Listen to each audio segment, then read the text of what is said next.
உலகத்தின் ஆதிகுரு ஸ்ரீ காலமிகுந்த குரு பகவான் அவர்கள் தர்மபத்தினியார் பகுலாதேவி தாயாரோடு இன்று தினமோ சனிவார பொன்னாள் பங்குனி மாத மூல நட்சத்திர பொன்னாள் 22/3/2025 அன்று இவ்வுலகத்திற்கு அதிகற்புறமாக காட்சியளிக்கிறார்.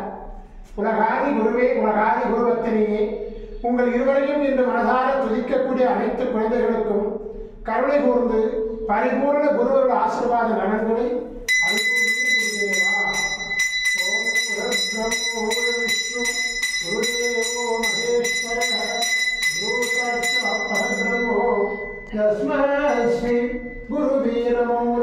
குருவருள் ஆசீர்வாதம் குருவருளாசிகள் அருளன்புடன் ஸ்ரீ பாஸ்கர மகரிஷி ஓம் நர்பவி நர்பவி நர்பவியே நமோ நமக.